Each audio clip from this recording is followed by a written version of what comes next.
Okay, now, one more thing about this rule. It doesn't just apply to gifts and favors and services. It also applies to concessions that people make to one another in negotiations. If you and I start out with two incompatible positions on some issue, you want this, I want that, and you were to say to me, I'll tell you what, Bob, I'll move from my extreme position over here to a more moderate one. If you make a concession to me, if I'm going to live up to the rule that says I have to give back to you what you've given to me, I have to make a concession in return. I have to meet you halfway. I know that that would work on me. It did work on me. A few years ago, I was walking in front of my university library.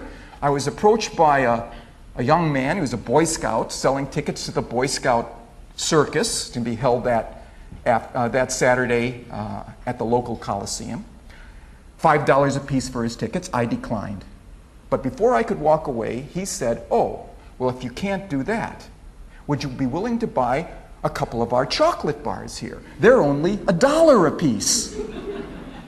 And I bought 2 of his chocolate bars and immediately recognized that something important had happened because I don't like chocolate. But I like dollars. And he had arranged for me to give the dollars I liked for the chocolate I didn't.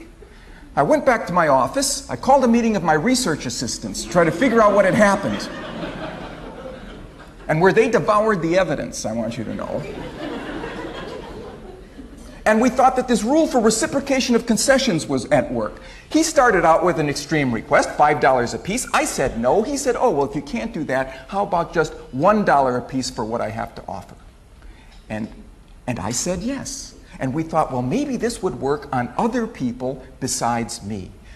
If you're interested in getting people to say yes to a favor, you start out with a larger one that they're likely to turn down, and then retreat to the favor you were interested in all along. Is that going to be more effective than just asking for that moderate-sized favor straight away? Well, to test this, we went out onto city streets in the Phoenix, Arizona area, asking passersby for a large favor. We said we were from the county juvenile detention center, and we were asking for volunteers to take a group of juvenile delinquents from the center on a day trip to the zoo. Would you chaperone a group of juvenile delinquents on a day trip to the zoo? The great majority of people, under those circumstances, declined. Only 17% were willing to do it. But for another group, we began with even a larger favor. Would you be a big brother or big sister to one of the kids down at the center? This would require 3 hours of your time every week for the next 2 years. They blinked. 2 years? I don't even know where I'll be in 2 years. Then, taking our cue from the Boy Scout, we said, oh, well, if you can't do that, would you be willing to chaperone a group of juvenile delinquents on a day trip to the zoo? Under those circumstances, now 50% said, where do I sign?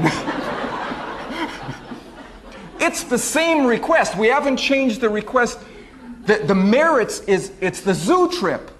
What we changed was what went first.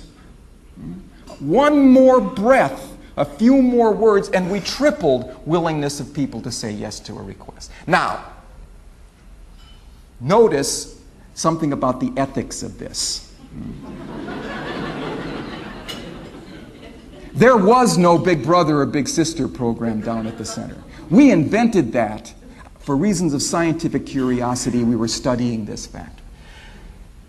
But we don't want to be in that position of dishonestly using the reciprocation principle.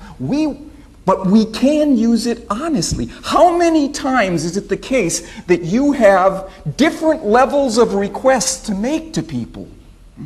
You can make a request at this level or at this level. And often we censure ourselves. And they say, oh, well, they'll never go for this. And so we ask for the more moderate request. Right? What our data are suggesting is if there are genuinely beneficial requests that you can make at different levels, always start with the larger request. If your argument has been compelling and they say yes to that larger one, there is frosting on your cake. Give people a chance to say yes to you. But if the answer is no, now you can retreat to the more moderate request and significantly increase the likelihood that they will say yes to you. Remember I said there was a moment of power after people say thank you to you?